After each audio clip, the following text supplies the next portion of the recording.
சீக்கிரம் வாக்கா. வாக்கா. என்ன சாந்தி இவன்?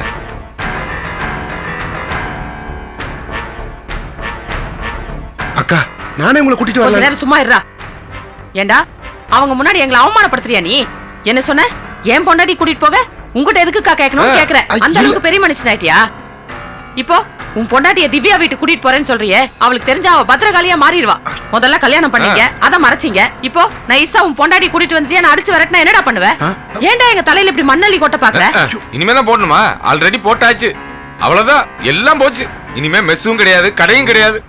நல்ல திருவோட 1க்கு 2 வாங்கி கோவில் வாசல்ல உட்காந்து அம்மா தாயேதான். உங்க பரம்பரை புத்தி உங்களை விட்டு போகாத. இவ பெரிய மைசூர் மகாராணி. என்ன எதுக்கு கோவிக்கிற? உன் தம்பி தானே பண்ண, அவனை கேளு. டேய் சொல்லுடா, உன் பொண்டாட்டி உண்டாயிருக்கானோனே அவன் மேல பாசம் பொத்துக்கிட்டு வருதோ? என்னக்கா நீ எப்ப பார்த்தாலும் 2 பேரும் என்னையே குறை சொல்லிக்கிட்டு இருக்கீங்க? அக்கா இவர் என்ன வேலை பார்த்தாருன்னு உனக்கு தெரியும்ல? அந்த கோபி மச்சானுக்கு போன் நம்பரை அட்ரஸையும் கொடுத்து அனுப்புனது இவர்தான். டேய் நான் குடுக்கலடா. நீ வாயை மூடு. இவர் அதை கொடுத்ததுனாலதான் கோபி மச்சாங்க வந்து அங்க அவ்வளவு பிரச்சனை ஆயி போச்சு. திவ்யா என்ன அங்க அந்த காட்டு கத்துறாக்கா? சரி, திவ்யா அங்க காட்டு கத்தல் கத்துறான்னு சொல்றேல்ல, இந்த நேரத்துல உன் பொண்டாட்டி நீ அங்க கூட்டிட்டு போனா இன்னும் அவளுக்கு கோவம் தானடா வரும். மாப்ள சத்தியமா சொல்றேன்டா, நான் குடுக்கலடா. ஐயோ 2 பேரும் கொஞ்சம் வாயை மூடுறீங்களா?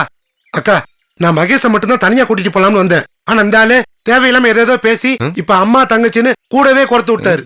2 பேரும் நல்லா ஒரு விஷயம் தெரிஞ்சுக்கிறீங்க, மகேஸ்வரிய கூட்டிட்டு வர சொன்னது திவ்யா தான். டேய் என்னடா சொல்ற? ஆமாக்கா, மகேஸ்வரிய திருச்சி கூட்டிட்டு வர சொன்னது திவ்யா தான்.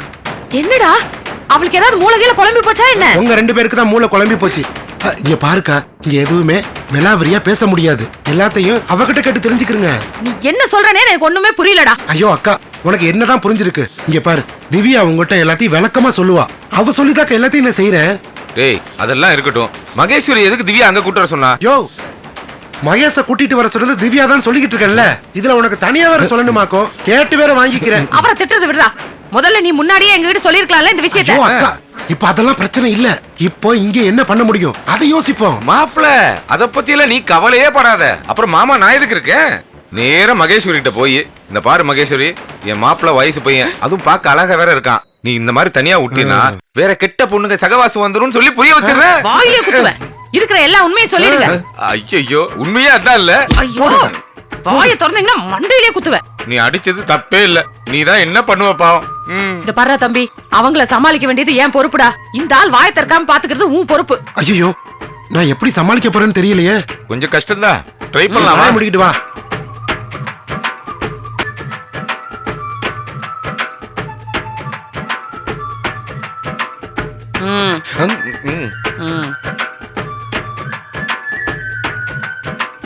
எடுத்துக்கோங்க.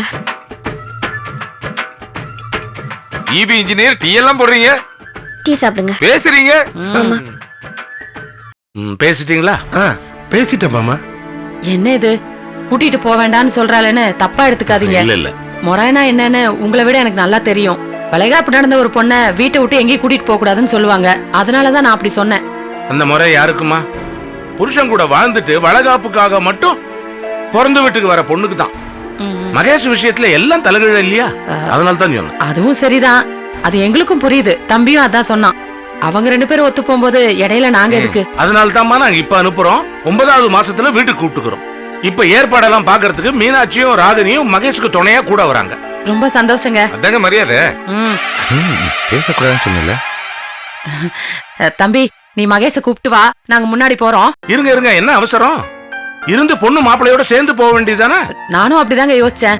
ஆனா நாங்க முன்னாடி போய் அங்க எல்லாம் ஏற்பாடு பண்ணி வச்சோம்னா இவங்க வந்ததுக்கு அப்புறம் வசதியா இருக்கும்ல, அதுக்குதான். அதுவும் வாஸ்தவம் தான். புது வீடு 1008 வேலை இருக்கும். சரி சரி, ஒரு பிரச்சனை இல்ல மாமா. நான் வேலை செய்யற வீட்டோட பின்புறத்தோட அவுட் ஹவுஸ்ல தான் நாங்க 2 பேரும் தங்க போறோம். அங்க எந்த குறையும் இல்ல, எல்லா வசதியும் இருக்கு. உங்க முதலாளியம்மா மனசு ரொம்ப பெருசு மாப்பிள்ள. அது மட்டும் இல்ல மீனாட்சி, அது நடந்துக்கிற விதத்துல தான் இருக்கு. மாப்பிள்ளைக்கு வீடு என்ன, இன்னும் என்னென்னவோ கிடைக்க போகுது. ஏன்னா அவர் பண்ற சேவை அப்படி. ஆமாமா, கரெக்டா சொன்னீங்க.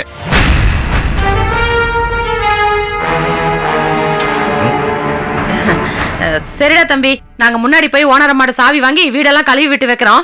எல்லாமே ரெடியா இருக்குக்கா. ஏய் பாய் மூடுறா. அக்கா எனக்கு தெரியாது, நீ தானடா எங்களை முன்னாடி போக சொன்ன. ஏண்டா இப்ப இவன் மட்டும் வளர்ற? 2 பேரும் கொஞ்ச நேரம் சும்மா இருக்கிறீங்களா? சரிங்க, அப்ப நாங்க போயிட்டு வரோம். கிளம்புறீங்களா? சரி கிளம்புங்க, சந்தோஷம். வாங்க மாப்பிள. நம்ம கிளம்புறோம்னு சொன்னாலே இவருக்கு சந்தோஷம் தான்.